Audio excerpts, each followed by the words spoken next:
Over its 8 seasons, Shameless, aside from William H. Macy and Joan Cusack, has been largely ignored by awards voters.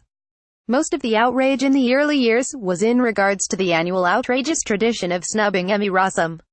And while she's still the anchor and helps carry the series, Jeremy Allen White has slowly become an absolute force and is more than deserving of being the next great Shameless actor the Emmys and Golden Globes completely ignore. Church of Jesus begins like many recent Shameless outings have, with a busy morning at the Gallagher house. Ian's mapping out gay-hating churches in the area, Cassidy is making breakfast, and Frank is planning his retirement. "Time to reflect on my accomplishments and bask in the spoils of a life well lived," he says as he uses a retirement calculator. He's confused about the results, so Lip explains to him that he needs $23 annually to retire and Frank is $22,000 short. The newly engaged Carl comes downstairs, ecstatic to see what Cassidy is cooking up. "I'm going to cook every day, and dinner too, and then BL jobs for dessert," she tells him.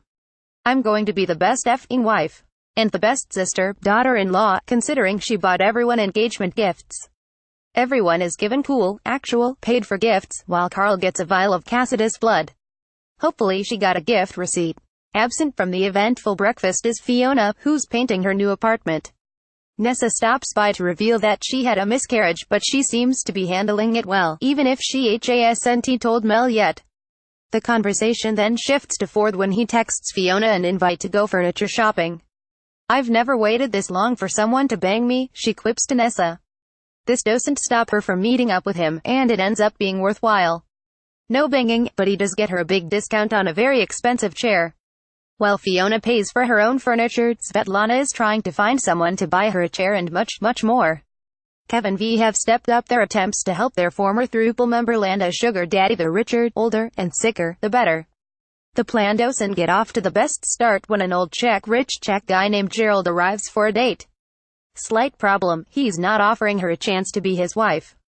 Instead, he counters with an offer of $40 for a 30-minute hookup in his car, no shoes allowed. She responds by punching him right in the face, like Frank with the little girl. Clearly, Svetlana needs some guidance, so Kev gives her an earpiece to allow him to talk her through future encounters. "This is Spy-S," he argues, as James Bond-type music plays. "It's in your DNA." All of their practice goes out the window when Svetlana ignores the lessons and sheds the mic to try her own strategy, which really is just to grab the next old monster junk. When Fiona and Ford arrive back at her building, they discover the family of Rodney, the man who was injured working on her roof, camping out there. She realizes they're homeless and offers to speak to Trevor about finding them some housing. Trevor comes through, but it's going to take 2 days, so of course, our bleeding heart, Fiona, says they can stay in her place until then.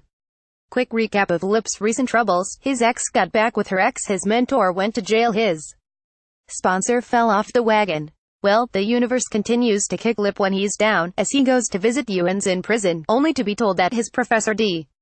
Lip's left speechless and in shock. He heads for Ewan's house, where he's surprised to find the month's previously absent daughter, Tabitha. She reveals that he had a seizure due to alcohol withdrawal and hit his head. "There's going to be a memorial service tomorrow."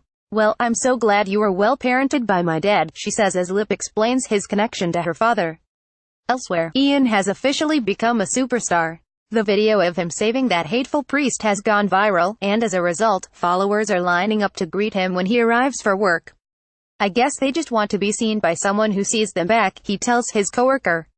He does just that when he preaches in front of a large group at the Gallagher house. "He's like a prophet, and he's super hot too, like hot gay Jesus," opines Cassidy. This gives Frank an idea on how to make money off of his son's new popularity. A freshly arrived Fiona is curious about what's going on.